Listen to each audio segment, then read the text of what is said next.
Hello students, this is Mukesh. Welcome back to my YouTube channel crazy maths academy. विद्यार्थियों, आज हम पढ़ेंगे class 9th unit first exercise 1.2। तो exercise 1.2 में कुछ इरेशनल नंबर से संबंधित क्वेश्चन है। तो इसके लिए हम थोड़ा इरेशनल नंबर के बारे में समझते हैं पहले कि इरेशनल नंबर क्या होता है। तो इरेशनल नंबर जैसे कि ये से जो √2 है, √3, √5, √6, √7 ... यानी कि इस टाइप के जो नंबर लिखे होते हैं इन्हें इरेशनल नंबर बोलते हैं। यानी कि ऐसे जितने भी नंबर जिन्हें अगर रूट के अंदर रखा जाए और वो कंप्लीट स्क्वायर नहीं हो। कंप्लीट स्क्वायर का मतलब होता है इन्हें हम रूट से निकाल तो सकते हैं लेकिन ये पॉइंट में निकलेंगे, मतलब कंप्लीट स्क्वायर नहीं होता। कंप्लीट स्क्वायर का मतलब होता है जैसे इसके बीच में मैंने देखो यहाँ 4 छोड़ दिया, तो √4 जो होता है उसकी वैल्यू क्या होती है? 2 × 2, यानी इसका आंसर आता है 2। तो इसे बोलते हैं कंप्लीट स्क्वायर। यानी कि ऐसे नंबर जो कंप्लीट स्क्वायर नहीं होते, ऐसे सभी नंबर को क्या बोलते हैं? इरेशनल नंबर, है ना। इसके अलावा बात करते हैं पाई है, ये भी इरेशनल नंबर है। इसकी वैल्यू होती है 3.141 और ऐसे ही ... ऐसे ही मैंने मान लो लिख लिया 0.150 1500 15000। ये भी कैसा है? ये non terminating non recurring number है, तो ये भी कैसा है? इरेशनल नंबर, है ना। तो अभी मैंने जानकारी बताई आपको इरेशनल नंबर क्या होते हैं। इससे पहले मैं एक चीज़ और बता दूं, उसके बाद मैं जस्ट इसको एक्सरसाइज 1.2 को स्टार्ट कर रहा हूं। बात आती है रियल नंबर की। रियल नंबर, तो जो रियल नंबर होता है ना, वो कलेक्शन होता है किसका? रेशनल और इरेशनल दोनों का ही कलेक्शन होता है। इसमें रेशनल नंबर और इरेशनल नंबर सभी आते हैं, है ना। तो रेशनल नंबर में तो बहुत सारे नंबर आ जाते हैं और इरेशनल नंबर अपने आप में एक अलग नंबर होते हैं। तो ये जो होते हैं अपने ऑड इवन वगैरह ये सब रेशनल में आ जाते हैं, इंटीजर भी रेशनल में आ जाते हैं। बस इरेशनल थोड़े अपने आप में अलग होते हैं। तो रियल नंबर जो है ना, वो सभी नंबर का एक कॉम्बिनेशन होता है। अब बात करते हैं तो रियल नंबर जब सभी नंबर का कॉम्बिनेशन है तो ऐसे क्या नंबर हैं जो रियल नंबर में नहीं आते हैं? तो इसको और थोड़ा मैं बता दूं।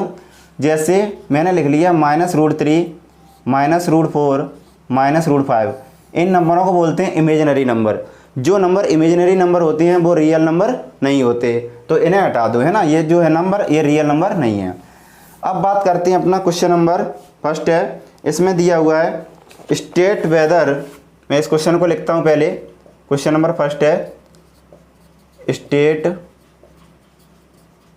वेदर द फॉलोइंग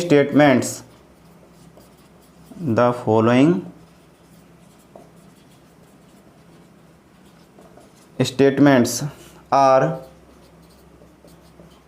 ट्रू और false. Justify your answer.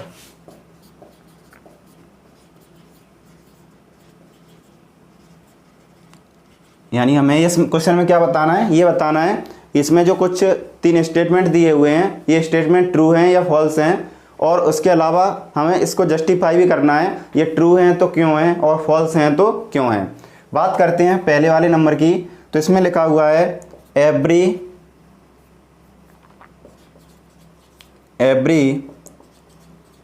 Irrational number is real number. तो जरा ध्यान से देखें, every irrational number is a real number. तो ये पूछ रहा है क्या सभी इरेशनल नंबर रियल नंबर होते हैं? अभी मैंने बताया था थोड़ी देर पहले कि रियल नंबर होता ही रेशनल और इरेशनल का कॉम्बिनेशन है। यानी कि जितने भी इरेशनल नंबर होते हैं वो सब के सब रियल नंबर के ही अंदर आते हैं। यानी कि ये अपना कैसा है? ट्रू स्टेटमेंट है, तो क्योंकि इस जो रेशनल नंबर होते हैं वो सब के सब रियल नंबर के अंदर ही आते हैं। अब बात करते हैं सेकंड स्टेटमेंट की। तो इसका जो सेकंड स्टेटमेंट है उसमें लिखा हुआ है every point on the number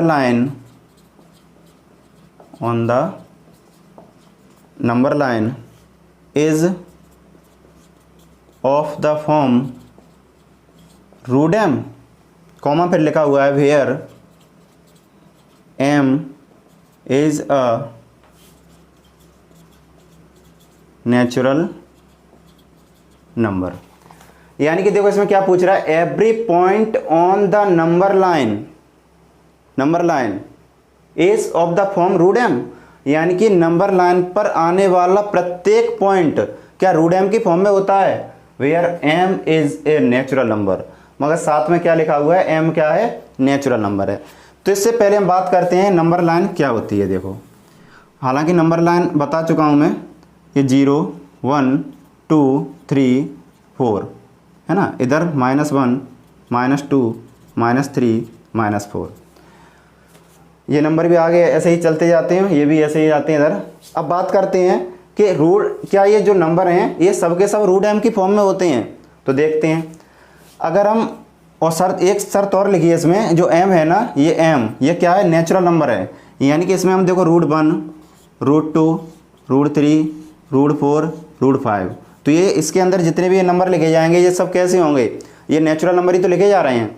तो ये जो नेचुरल नंबर लिखे जा रहे हैं तो हमें ये बताना है क्या ये इनका जो स्क्वायर रूट होगा वो मतलब इस पर रिप्रेजेंट कर सकते हैं कि नहीं कर सकते हैं। अगर इन सब को अगर इस पर रिप्रेजेंट कर सकते हैं तो ये ट्रू होगा, अगर इन सब को इस पर रिप्रेजेंट नहीं कर सकते तो ये फॉल्स होगा। तो पहले मैं बात करता हूँ, जैसे √4 है, तो √4 जो देखा होगा √4 इसका स्क्वायर रूट क्या होता है, +-2, यानी कि जो कंप्लीट स्क्वायर नंबर होते हैं ना उसके स्क्वायर रूट होते हैं प्लस में। तो इसके स्क्वायर रूट आया प्लस में, तो यानी कि इसका प्लस माइनस में आ गया, तो प्लस माइनस के नंबर भी इस पर रिप्रेजेंट कर सकते हैं और प्लस के नंबर भी रिप्रेजेंट कर सकते हैं। तो इसके लिए तो ये ट्रू है। लेकिन अब हमने ये भी पढ़ा है, या मतलब इसके नेक्स्ट क्वेश्चन है इसका, उसमें हम पढ़ेंगे √5 को √2 को रिप्रेजेंट करेंगे नंबर लाइन पर। तो अगर इनको देखा जाए तो ये √2 √3 √5 और √6 इनको भी नंबर लाइन पर रिप्रेजेंट कर सकते हैं। अब बात करते हैं जो स्टेटमेंट है ये फॉल्स है। तो मेन बात आती है ये फॉल्स क्यों है, क्योंकि मैंने अभी बताया था कि इनके जो नंबर होते हैं ना प्लस माइनस में रिप्रेजेंट करते हैं, तो इसका मतलब ये भी इस पर रिप्रेजेंट हो गए, है ना। अब √2 √3 √5 इनको भी नंबर लाइन पर रिप्रेजेंट किया जा सकता है। तो ये फॉल्स क्यों है, अब फॉल्स इसलिए है क्योंकि जैसे √2 तो मैंने रिप्रेजेंट कर दिया, लेकिन √2 अब बात करते हैं, जैसे √2 तो रिप्रेजेंट हो गया, √3 यानी कि देखो वो लिख रहा है m है ना, इसकी जगह पर रूट के अंदर नेचुरल नंबर है, तो नेचुरल नंबर रखेंगे सभी रिप्रेजेंट हो जाएंगे। पर उसका कहना कुछ और है, वो कह रहा है every point on the number line is of the form root m, इसका जो प्रत्येक पॉइंट है वो रूट m की फॉर्म में होता है, प्रत्येक पॉइंट। तो ये तो रूट m की फॉर्म में लिखे हैं ये, लेकिन इनके बीच में भी तो कुछ पॉइंट आ रहे हैं, इनके बीच में जो पॉइंट आ रहे हैं वो रूट m की फॉर्म में नहीं होते हैं, क्योंकि ये जितने भी ये नंबर होते हैं ये वाले जो √2 √3 √5 √6 √7 √8 ये तो जीरो के राइट साइड में चले जाते हैं, पॉजिटिव साइड में। लेकिन नेगेटिव साइड में ये जो -1 -2 -3 के बीच में जो नंबर बच रहे हैं ये तो नहीं शो हो रहे हैं ना। तो ये सभी नंबर जो बीच में नंबर है ना ये रूट m के फॉर्म में नहीं होते हैं, इसलिए ये जो अपना स्टेटमेंट है ये कैसा है, फॉल्स है। अब बात करते हैं क्वेश्चन नंबर इसका जो स्टेटमेंट है थर्ड वाला उसको देखते हैं। इसका थर्ड स्टेटमेंट है, इसमें लिख रहा है every real number is an irrational number, यानी कि एवरी रियल नंबर, जितने भी रियल नंबर होते हैं सभी इरेशनल होते हैं।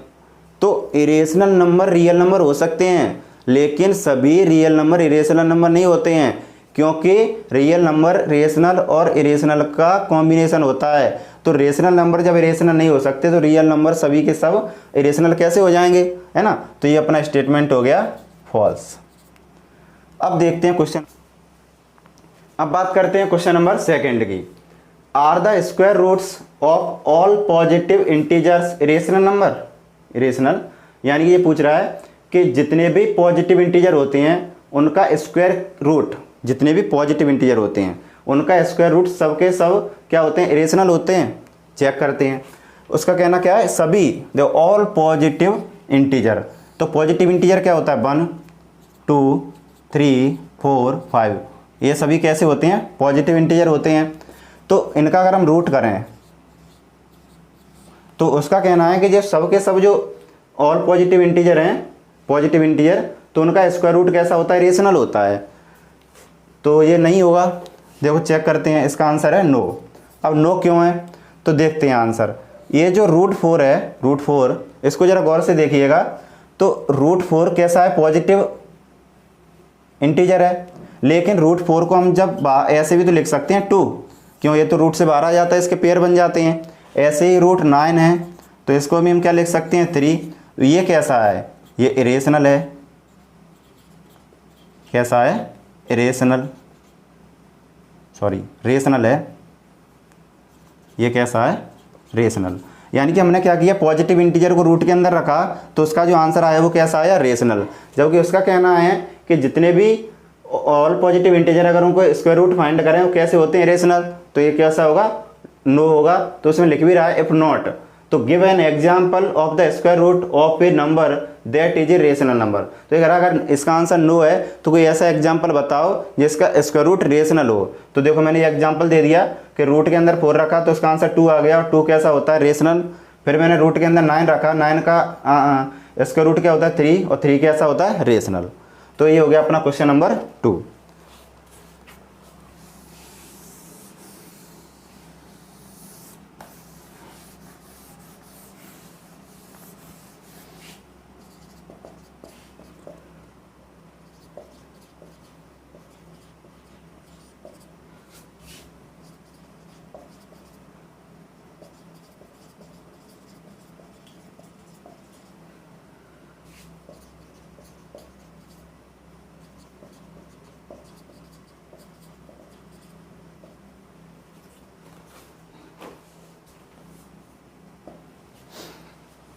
अब बात करते हैं क्वेश्चन नंबर 3 की। So how root 5 can be represented on the number line. यानी कि रूट 5 को नंबर लाइन पर रिप्रेजेंट कैसे किया जा सकता है। तो रूट 5 को नंबर लाइन पर रिप्रेजेंट करते हैं। देखो मैंने ये बनाई नंबर लाइन, यहाँ पे 0 लिखा, और यहाँ पे मैंने जो डिस्टेंस ली, देखो यूनिट डिजिट बोलते हैं इसको, देखो यूनिट डिस्टेंस ले लेते हैं 1। यहाँ से यहाँ तक की डिस्टेंस ली मैंने 1, देखो 1 यूनिट ये हो गई। देखो यहाँ से यहाँ तक हो गई ये 1 यूनिट, ये हो गई अपनी 1 यूनिट। तो ये हो गई 2 यूनिट, और ये हो गई अपनी, देखो ये हो गई 2 यूनिट, और ये हो गई 1 यूनिट। और इसको इससे हमने ज्वाइन कर दिया है ना। इसको रिप्रेजेंट कर देते हैं ओ से, इसे रिप्रेजेंट कर देते हैं ए से, और इसे कर देते हैं बी से। तो अपना जो ओ ए है ये 2 यूनिट हो गया, ये ए बी है वो 1 यूनिट का हो गया। अब हम फाइंड करते हैं जो ओ बी क्या है। तो जो ए बी है, ए बी परपेंडिकुलर है किस पर, इस नंबर लाइन पर। अगर ए बी परपेंडिकुलर है तो अपना जो एंगल ए है वो क्या बनेगा, 90 डिग्री का। और अगर एंगल ए 90 डिग्री का बनेगा तो एंगल ओ ए बी कैसा है, राइट एंगल ट्राइंगल है। और राइट एंगल ट्राइंगल है तो इस पर हम पाइथागोरस थ्योरम अप्लाई कर सकते हैं। पाइथागोरस थ्योरम क्या होती है, तो पाइथागोरस यहाँ हम लिख लेते हैं in triangle O A B by Pythagoras theorem. Pythagoras theorem कैसे रिप्रेजेंट करते हैं, मैं यहाँ पे लिखता हूँ क्योंकि यहाँ नीचे दिक्कत देगा ये। तो ये हो जाएगा O B square is equal to O A square plus A B square. होता क्या है पाइथागोरस थ्योरम में, hypotenuse square is equal to base square plus perpendicular square. तो ओ बी की लेंथ जो आएगी वो क्या आएगी, ओ ए कितना है अपना 2 यूनिट है, ए बी कितना है 1 यूनिट है। तो O B square is equal to ये आ जाएगा अपना 4 + 1, और ओ बी इक्वल टू कितना आ जाएगा 5, और ये हो जाएगा O B is equal to √5। यानी ओ बी की जो लेंथ आई है वो √5 आ गई। कितनी आ गई, √5। अब अगर हम एक काम करें, कंपास लें और कंपास में यहाँ पे रखें कंपास, यहाँ पे रखें पेंसिल, और उसको ऐसे करके मिला दें। तो एक जो सर्कल बनाते हैं ना सर्कल, तो सर्कल बनाते समय ये आर्क लगता है, तो ये आर्क टाइप का हो गया। देखो ऐसे हम उससे कंपास से ऐसे करके आर्क लगाएंगे तो ये आर्क बन जाएगा। अब कंपास से इसका मतलब हुआ ये वाली जो डिस्टेंस है और यहाँ से लेके यहाँ तक की जो डिस्टेंस है, यहाँ से ओ से लेके बी तक की डिस्टेंस, इसको दे देते हैं सी पॉइंट। तो ओ से लेके सी तक की डिस्टेंस, ये डिस्टेंस कैसी हो गई, इक्वल, क्योंकि ये रेडियस का काम कर रही है। तो ओ भी अगर √5 है तो यहाँ से लेके ये ओ सी है, ये भी √5 है। यानी कि अपना जो पॉइंट सी है ये √5 को रिप्रेजेंट कर रहा है। तो इस टाइप से हम √5 को नंबर लाइन पर रिप्रेजेंट कर सकते हैं। अब इसके बाद एक क्वेश्चन नंबर दिया हुआ है 4। तो जो क्वेश्चन नंबर 4 है उसमें लिखा हुआ है क्लासरूम एक्टिविटी। तो तो उस क्लासरूम एक्टिविटी को हम किसी बड़े से पेज पर खुद सॉल्व करके देख लेना। इसमें क्या है, सब नंबर जो √1 √2 √3 √4 √5 करके एक एक करके उनको नंबर लाइन पर रिप्रेजेंट करते जाना और एक बड़ा सा सर्कल बन जाता है स्पिरल, और स्पिरल को नंबर उस पर शो कर देते हैं। तो इससे क्लासरूम एक्टिविटी हो जाती है, इसलिए वो क्वेश्चन मैं नहीं करा रहा हूँ। धन्यवाद।